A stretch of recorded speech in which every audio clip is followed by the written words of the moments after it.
నమస్తే. నా పేరు శ్రీకాంత్. ఫస్ట్ టైం మీరు మన ఛానల్ చూస్తుంటే సబ్స్క్రైబ్ చేస్తారని మనస్ఫూర్తిగా కోరుకుంటున్నాను. ఇక విషయంలోకి వెళ్తే వైఎస్ఆర్సీపీ పార్టీకి సంబంధించినటువంటి ఎంపీ ఒక ఆయన లోక్సభలో ఒక క్వశ్చన్ అడిగి ఆయన అపహాస్య పాలైపోవడంతో పాటు ఆయన పార్టీ పరువు కూడా తీశాడు. ఆయన ఎవరో కాదు, జగన్మోహన్ రెడ్డి పాదయాత్ర సమయంలో పాపం దెబ్బలు తగిలాయని కాలు కట్టుకట్టినటువంటి ఎంపీ గురుమూర్తి గారు. సెకండ్ టైం ఆయన ఎంపీ అయిన తర్వాత ఇప్పుడు లోక్సభలో ఒక క్వశ్చన్ అడిగే ముందు ఆయన మన స్థాయి ఏంటి, మన కెపాబిలిటీ ఏంటి, మనం ఎవరితో పోటీ పడుతున్నాం అనేటువంటి ఆలోచన ఆయన చేసుకొని ఉండాలి. అలా కాకుండా అట్లీస్ట్ కనీసం జగన్ ప్రభుత్వం ఆయనలో ఎంత విదేశీ పెట్టుబడులు ఎఫ్డి రూపంలో వచ్చాయి, తర్వాత చంద్రబాబు నాయుడు గారి ప్రభుత్వం ఎంత వచ్చాయి అనేది కనీసం సంబంధిత శాఖ కార్యదర్శి దగ్గర నుంచి ఒకటన్నా తీసుకొని దానికి తగ్గటువంటి ప్రశ్నలో జగన్మోహన్ రెడ్డి గారి ముందంజలో ఉంటే దాని మీద వాళ్ళు పాపం మాట్లాడినా రిప్లై ఇచ్చినా ఒక అర్థం ఉంటుంది. కానీ మనోడు కట్లు కట్టుకొని పైకి వచ్చినాడు కాబట్టి సబ్జెక్ట్ దీని మీద అంత నాలెడ్జ్ లేకపోతే మనోడు ఏదో పీకుదాము, జగన్మోహన్ రెడ్డి భారీ ఎత్తున పెట్టుబడులు, ఎందుకంటే జగన్మోహన్ టైంలో 761 కోట్లు అంటే దాదాపుగా $92.13 మిలియన్ల పెట్టుబడి వచ్చింది. ఇంతకంటే పెద్ద అమౌంట్ ఏం చేస్తారులే చంద్రబాబు నాయుడు అనుకున్నాడో ఏమో నాకు తెలియదు కానీ ఇంకా ఇరగదిద్దామని చెప్పేసి మనోడు పాపం లోక్సభలో అడిగాడు. అడిగే ముందు మనోడు ఒకసారి చిన్న విషయాన్ని గుర్తుపెట్టుకోవాలి. ఏంటి ఆ విషయం అంటే, అసలు చంద్రబాబు నాయుడు గారితో ఎవరైనా పెట్టుబడులకు పోటీ పడతారా? అది జరిగే విషయమేనా? చంద్రబాబు నాయుడు వస్తేనే ఆంధ్రప్రదేశ్లో కావచ్చు, ఎక్కడైనా కానీ విదేశీ పెట్టుబడులు కావచ్చు, లేకపోతే రాష్ట్రంలో పెట్టుబడులు కావచ్చు వరదలాగా ప్రవహిస్తాయి. కనీసం మనకు బుర్రా గట్ట ఉండొద్దు అంటారా బాబు? ఏదో చంద్రబాబు నాయుడు ఇడికిద్దామని చెప్పేసి నువ్వు క్వశ్చన్ అడిగితే ఆ లోక్సభలో జగన్మోహన్ రెడ్డి ఎరిపప్పు అయిపోయా, జగన్మోహన్ రెడ్డి ప్రభుత్వం ఎరిపప్పు అయిపోయా అంటే ఎవరినో ఏదో చేద్దాం అనుకొని మీ ఎక్కడో ఉన్నటువంటి రాయిని గెలుపుకొని మీ దగ్గర పెట్టుకోవడం అంటే ఇదే కదా వాస్తవ విషయం కదా. మన స్థాయి ఏంటి? మనం ఇంటర్నేషనల్ నేషనల్కి వెళ్ళటానికి చాలా టైం పట్టిద్ది. అలాంటిది నువ్వు విదేశీ పెట్టుబడులు కానీ ఎఫ్డి రూపంలో మీరు సాధిస్తారా?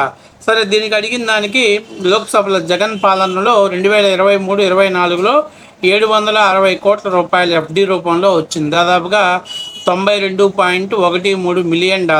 మరి మనోడు అనుకున్నట్టు ఇదే హయ్యెస్ట్ అమౌంట్ కావాలా, ఇంకా దీన్ని మించినటువంటి హయ్యెస్ట్ అమౌంట్ లేదనుకున్నాడు.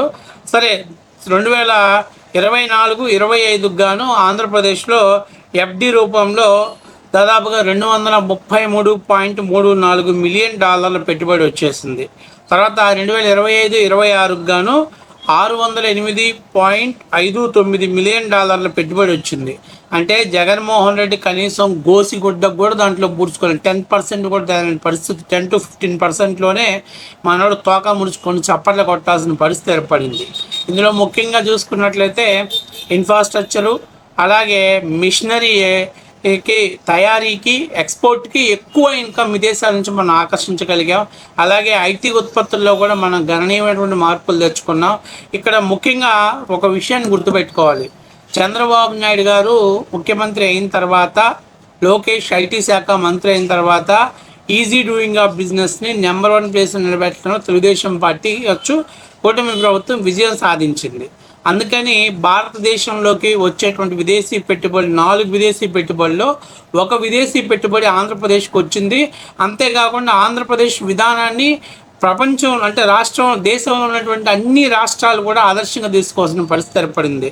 రూపాయికి 1 ఎకరం భూమి కావచ్చు, దీని మీద వైసీపీ వాళ్ళు కోర్టుకు వెళ్ళారు.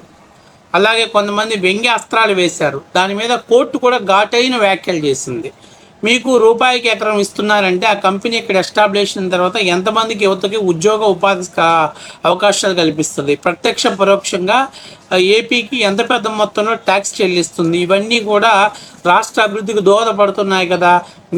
ఈరోజు ఇచ్చేటువంటి టెంపరీ బెనిఫిట్స్ని మీరు చూసుకుంటే దాని తర్వాత కంపెనీ ఎస్టాబ్లిష్ అయిన తర్వాత రాష్ట్రానికి వచ్చేటువంటి పర్మనెంట్ బెనిఫిట్స్ తీసుకోవాలి కదా అని చెప్పి హైకోర్టు అనేక సార్లు వైసీపీ వేసినటువంటి పిటిషన్స్ని కొట్టివేసి చివాట్లు పెట్టింది. అయినా కూడా మా జాతికి సిగ్గురాదు, మా నాయకులకు అసలు బుద్ధి రాదు.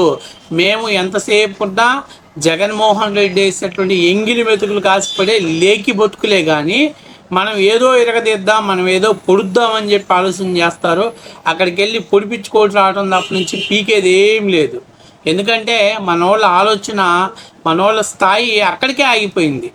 ఎందుకంటే ఆయన 760 కోట్లు తెచ్చేసరికి అబ్బా మా నాయకుడు 760 కోట్లు తెచ్చిండు, ఇంతకంత పెద్ద పోటుగాలు లేడనేటువంటి భ్రమలో ఆయన బతుకుతున్నాడు. కానీ 760 కోట్లని కాస్త మొదటి సంవత్సరంలోనే దాదాపుగా ఆయన 2 రెట్లు పైనే చేశాడు, 2.5 రెట్లు పెంచాడు. అంటే దాదాపుగా మీకు చెప్పాలంటే 1800 నుంచి 21 కోట్ల రూపాయలని విదేశీ పెట్టుబడులు తెచ్చాడు మొదటి సంవత్సరంలో. తర్వాత రెండవ సంవత్సరంలో దానికి ఏదో 92% ఉంటే దానికి దాదాపుగా 9 రెట్లు పెరిగింది. దాదాపుగా 5,600 5,800 కోట్ల రూపాయలు విదేశీ పెట్టుబడులు రాష్ట్రంలోకి వచ్చాయి, ఎఫ్డి రూపంలో వచ్చాయి. అంటే ఇక్కడ రావడానికి ప్రధానమైన కారణం ఏంటంటే లోకేష్ తీసుకున్నటువంటి చొరవ, ఇది ఇండస్ట్రీస్ మీద వాళ్ళు పెడుతున్నటువంటి ఫోకస్. అంతేకాకుండా ముఖ్యంగా ఐటీ సొల్యూషన్స్లో కావచ్చు, లేకపోతే ఇన్ఫ్రాస్ట్రక్చర్ కావచ్చు, ఇంజనీరింగ్ ఉత్పత్తులు ఎగుమతుల్లో కావచ్చు, రాష్ట్రానికి ఇంత పెద్ద ఎత్తున రావటానికి ప్రధానమైనది చిత్తూరు జిల్లాలో ఉన్నటువంటి మొబైల్ హబ్ కావచ్చు, లేకపోతే విశాఖపట్నం ఉన్నటువంటి ఐటీ కంపెనీస్ కావచ్చు, లేకపోతే ఇప్పుడు కొత్తగా ఏర్పాటు చేస్తున్నటువంటి డేటా సెంటర్లు కావచ్చు, వీటన్నిటిని తీసుకున్నట్లయితే ఆంధ్రప్రదేశ్ ఇంకొక 10-15 సంవత్సరాల పెట్టుబడిలో భారతదేశంలో నెంబర్ 1 ఎకనామిక్ ఉత్పత్తి చేసే రాష్ట్రంగా మారే అవకాశం ఉంటుంది. అంతేగాక దేశానికే తలామానికంగా అయ్యేటువంటి అవకాశం ఎక్కువగా ఉంటుంది. ముఖ్యంగా మీకు ఒక చిన్న విషయం చెప్తున్నా, విదేశీయ విద్యని విద్యా సంస్థలు ఆంధ్రప్రదేశ్లోకి అమరావతిలోకి రాబోతుంది. భారతదేశ చరిత్రలో ఒకటి ఉంది, బ్రిటన్ సంస్థ, అది రెండోది ఇది అవ్వబోతుంది. అంటే ఇలా ప్రతిష్టాత్మకమైనటువంటి కంపెనీలు, ఈ సంస్థలు కూడా విద్యా సంస్థలు కావచ్చు, లేదా కంపెనీలు కావచ్చు, రాష్ట్రంలో పెట్టుబడులు పెట్టడానికి ఆసక్తి చూపడానికి మొదటి కారణం ఈ ప్రభుత్వం అవలంబిస్తున్నటువంటి పారిశ్రామిక విధానాలు కావచ్చు, లేకపోతే పారిశ్రామిక రాయితీలు కావచ్చు, లేకపోతే వాళ్ళకి కావాల్సినటువంటి ఎన్విరాన్మెంట్కి అనువైనటువంటి వాతావరణం ఆంధ్రప్రదేశ్లో ఉండటం కావచ్చు. ఏ కారణాల వల్ల కానీ ఈరోజు ఆంధ్రప్రదేశ్లో విదేశీయ ప్రత్యక్ష పెట్టుబడులను ఆకర్షించడంలో రాష్ట్ర ప్రభుత్వం కీలక పాత్ర పోషించింది. అందువల్ల ఎఫ్డీలు గణనీయంగా పెరిగాయి. ఇంకా రానున్న రోజుల్లో అమరావతి ఇంకా డెవలప్మెంట్ అయ్యి అమరావతిని ఒక తుది రూపంలో తీసుకురాగలిగితే ఖచ్చితంగా దాని యొక్క ఉన్నటువంటి శక్తి అటు విశాఖపట్నం ఉత్తరాంధ్ర వరకు, ఇటు ఏదైతే చివరి వరకు ఉన్నటువంటి చిత్తూరు జిల్లాలకు కూడా దాని ఆర్థిక ఫలాలు అందే అవకాశం ఎక్కువగా ఉంటుంది. భోగాపురం ఎయిర్పోర్ట్ రావటం విశాఖపట్నానికి ఒక పెద్ద తలామానిక, తదనుగుణంగా ఇంకా రావాల్సిన పెట్టుబడి పెరిగేటువంటి అవకాశం ఎక్కువగా ఉంటుంది. అంతేకాకుండా పోలవరం ప్రాజెక్టు కూడా దాదాపుగా కార్యరూపం దాల్చి ఈరోజు బ్రహ్మాండంగా పట్టాలు ఎక్కింది. ఇంకొక సంవత్సరంన్నరలో కూడా పోలవరం ప్రాజెక్టు కంప్లీట్ చేసినా కూడా ఆశ్చర్యపోవాల్సిన పని లేదు. అలాగే అమరావతి కూడా ఒక రూపం దాల్చుకుంది. ఇంకొక 2 సంవత్సరాలకి అది పూర్తి స్థాయిలో మనకు కావాల్సినటువంటి దాంట్లో కనీసం ఒక 20-25%, ఎందుకంటే గత 5 ఏళ్ళు అమరావతిలో జగన్ ప్రభుత్వం నిర్వీర్యం చేసింది.